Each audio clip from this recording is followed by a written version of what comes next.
Did you know that increased cheese consumption is associated with the increase in number of people who died by becoming tangled in their bedsheets? Or that the decreasing divorce rate in Maine is correlated with the decreased consumption of margarine? No, now you do, and the data confirms it. Let's talk about correlations. So nutritional epidemiological studies, like cohort studies, case control studies, or cross-sectional studies, that don't impose a direct intervention on the subject, will use statistical analyses to come to a conclusion about the hypotheses they are testing. Cohort studies are prospective. We take a group of people with similar characteristics and we follow them moving forward in time. Case control and cross-sectional are retrospective.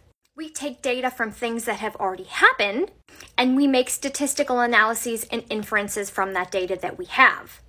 These are studies where you see words like, this is associated with this is linked with this, or this is correlated with this.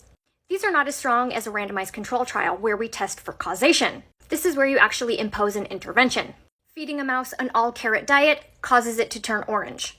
You can test for causation. These ones we cannot. Here's the issues with these studies. Correlations can be confusing and misleading. Smoking. Smoking can give you yellow fingernails from holding cigarettes, things like that. Smoking can also cause health complications that lead to death. And there is a confounding association, which means kind of a confusing, misleading association between yellow nails and death, because they are connected through smoking. But is yellow nails associated with death?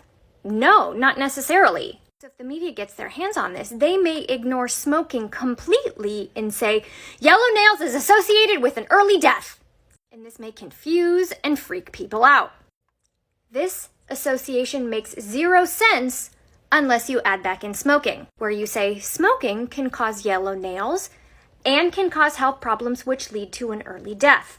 But yellow nails, not necessarily associated with death.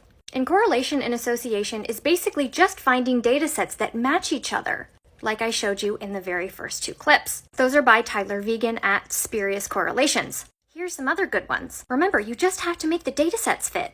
A pirate shortage caused global warming. Oh! M. Night Shyamalan makes bad movies because people don't buy newspapers. I'm sure you didn't know that. And if you get really fancy, you can add specific events in time that match your matching data sets. Facebook canceled out the cholesterol-lowering effects of Justin Bieber. Ta-da! So just remember these things when you see the words linked, associated, and correlated. Causation is not proven here, and if you get a good statistician, you can imply some really weird things.